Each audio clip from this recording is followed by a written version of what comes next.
बंद करे भाई का नहीं क्या था लगा भजन लगा के दबे जो भजन लगाओ करे बढ़िया गाय के भजन लगाओ क्या पढ़ाई लगा के बढ़िया ये कुछ हटते नहीं बातें तू लगा दे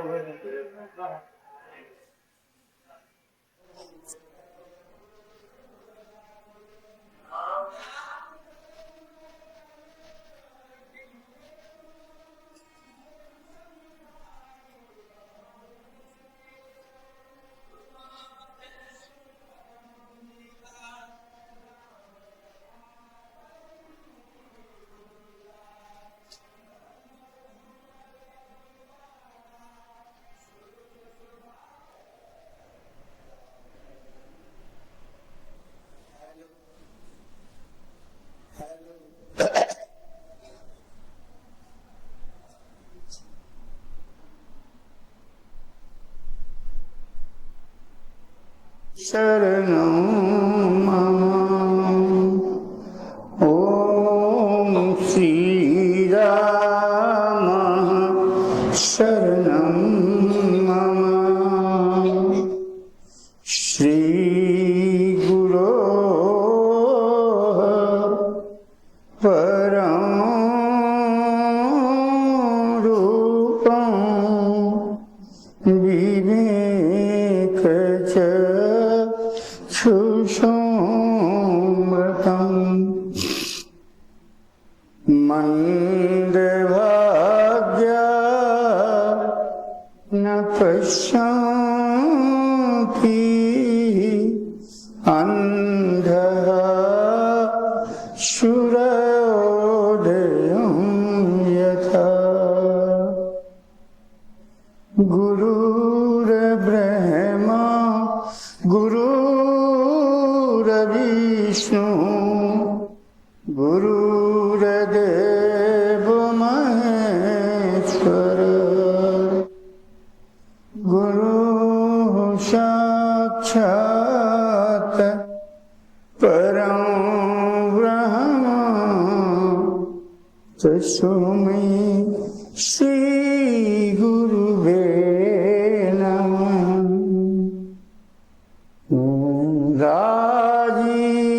राजीवनयन धरे धनुषायक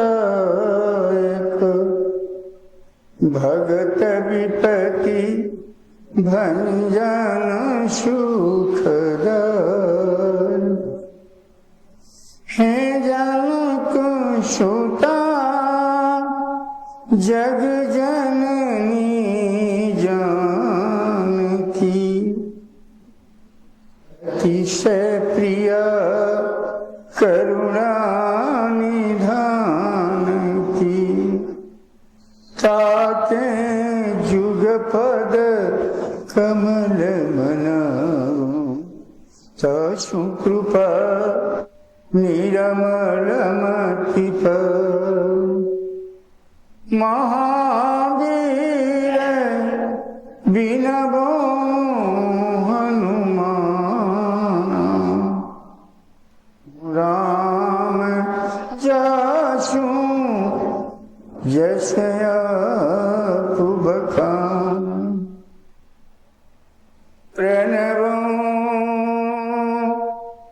पवन कुमार खलबन पावक ज्ञान घन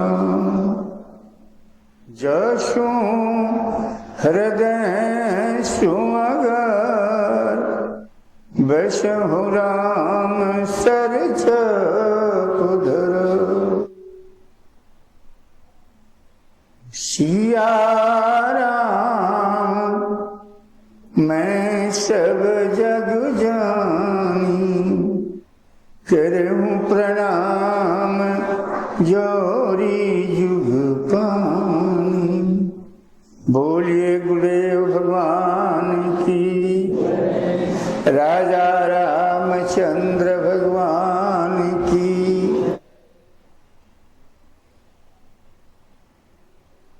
सज्जनों, कल की कथा में मैंने आपको बताया था कि महर्षि विश्वामित्र जी महाराज महाराजा दशरथ से उनके लाडले पुत्र राम और लक्ष्मण को मांग करके अपनी यज्ञ के रक्षार्थ लिए जा रहे हैं। यज्ञ में विरोध डालने वाली तारका एवं उसके परिवार सुबाहु और मारीच जो हमारे जीवन के यज्ञ को विनाश करते हैं, हमारे सत्कर्म किए हुए सत्कर्म को प्रतिदिन वो समाप्त कर देती है। आप कहेंगे कोई ये निशाचर बाहर के थे, ऐसी कोई बात नहीं। मानस मन की कथा, ये बाहर की कथा नहीं। इसलिए आप देखेंगे मानस में बड़ा सुंदर संकेत दिया गया कि देवताओं के रूप में सभी देवता निशाचर से हार जाते हैं और बंदर भालुओं के रूप में वो जीत जाते हैं।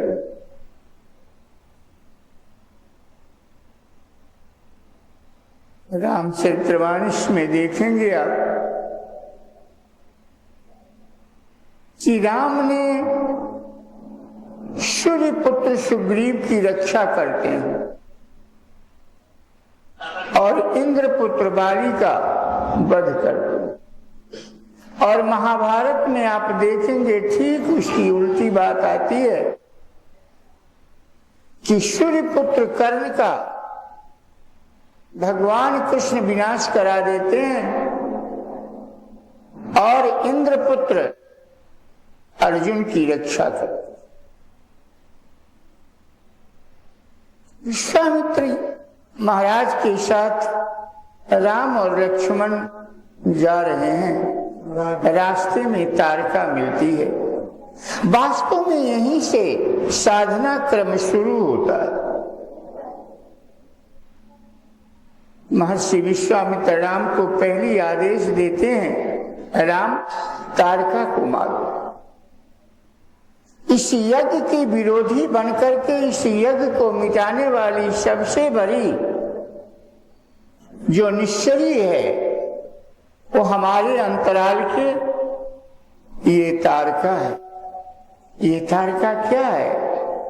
ये दुराशा रूपी तरकना। जब भी आप यज्ञ करने के लिए, यज्ञ मतलब भगवान के भजन करने के लिए आप बैठते हैं तू देखत यज्ञ निशाचर धावहि, करत उपद्रव मुनि दुख पावहि। जैसे आप यज्ञ करना, भजन श्वास पर श्वास का यज्ञ जैसे ही प्रारंभ करेंगे, नाना प्रकार के विघ्न उसी समय आकर के आपके सन्मुख उपस्थित हो जाएगा। कारण क्या है कि सांसारिक कामनाओं में आप इतना उलझ गए हैं कि उस समय आपको हर बात याद आने लगेगी। हमारा बेटा मदद करेगा, हमारा ससुर ऐसा है, हमारा मित्र इस प्रकार किया है, हमारे पास इतने बीघे जमीन है, हमारा बैंक में इतना पैसा है। ये सब भगवान की आशा को समाप्त करके और ये संसार में दुराशा पैदा कर देती है। यही दुराशा रूपी तर्कना हमारे यज्ञ के विरोधी बन करके और हमारे जीवन के सत्कर्म को मिटाया करती है। इसलिए गुरु का पहला आदेश क्या है कि इस दुराशा को समाप्त करो। अगर तुम अपने इस नश्वर शरीर के अंतराल में निवास करने वाली उस शाश्वत आत्मा की उपलब्धि चाहते हो, तो सबसे पहला काम तुमको करना पड़ेगा कि इस दुराशा को छोड़ो। इस नश्वर संसार में जो तुमने दुराशा लगा रखा है, ये कभी भी सत्य नहीं। जब ब्रह्मा जो इस संसार के सृष्टि करता है, जब वो ही नश्वर हैं, आवागमन में झूल रहे हैं, तो भला उससे निर्मित देवता दैत्य गंधर्व सुर किन्नर नाग भला ये कब सत्य होंगे? इसलिए इन सबों पर जो तुमने दुराशा लगा रखा है, इसका सबसे प्रथम तुम इसको समाप्त करो। तुम्हारा ये पति नहीं है जिस पर तुमने आशा लगा रखा है कि हमारा पति हमारी रक्षा करेगा। पति तो परमात्मा है। आशा करो तो उस पति का करो जिस पति की आशा करने से कभी सुहाग नहीं मिटता। देखो, भगवान को, गुरु को कोई वास्तव में अगर एक बार प्रणाम करता है तो भगवान सोचते हैं कि मैं इसको क्या दूं। अगर वास्तव में वो तुम्हारा गुरु है और नहीं तो रास्ते में चलते 10 रुपया देकर के तुम्हारा गुरु बना लेता है। लेकिन अगर वास्तव में तुमने सदगुरु बनाया है और एक बार अगर तुमने उसको प्रणाम किया तो सोचता है कि मैं इसको क्या दूं, इसका मैं सारा दुख दूर कर दूं। मानस में आता है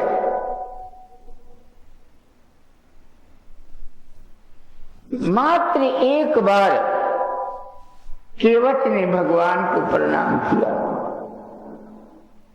उतरी ठार भय सुर शरीरे था, सिए राम दुह लखन समेता।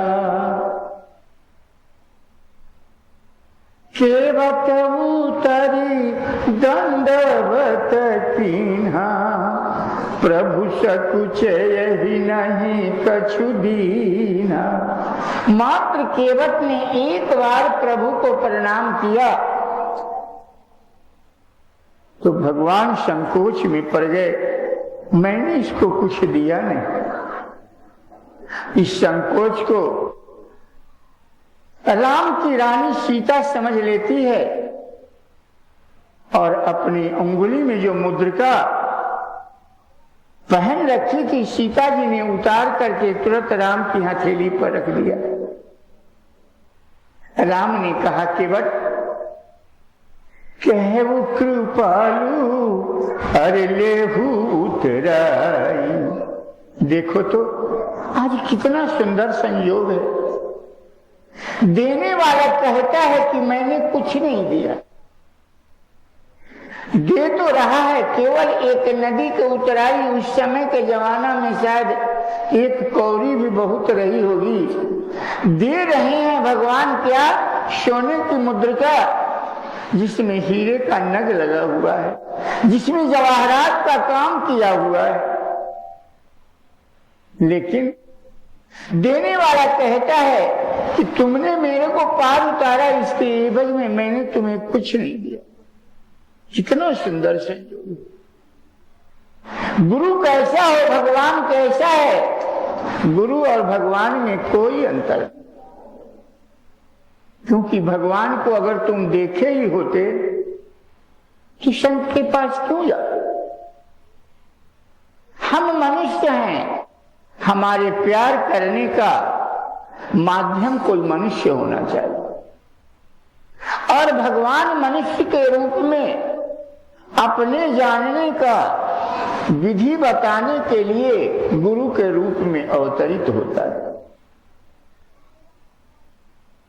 इसलिए हमारे हिंदू साहित्य में, हिंदू धर्म में, हमारे सनातन धर्म में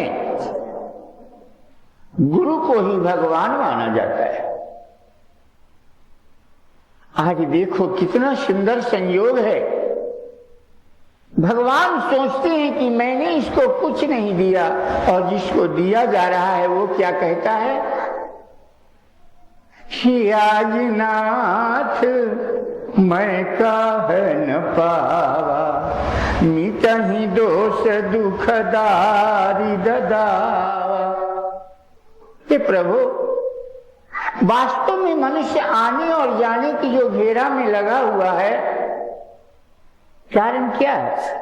जैसे आप सभी लोग अपने अपने घर से यहाँ आए हैं, अगर आपके हाथ में कोई बहुमूल्य घड़ी है या वो मोबाइल है, आजकल मोबाइल भी लाख रुपए के आते हैं, 20,000 25,000 के लोग खरीदते हैं, 10,000 की। अगर संयोगवश भूल से यहाँ छूट गई तो आप घर में जाएंगे, याद जैसी आएगी या फिर यहाँ आइएगा। और अगर आपका मोबाइल यहाँ नहीं छूटा होता तब आप नहीं आते, तब फिर कल बेशक कथा सुनने के लिए आते, लेकिन आज लौट के नहीं आते।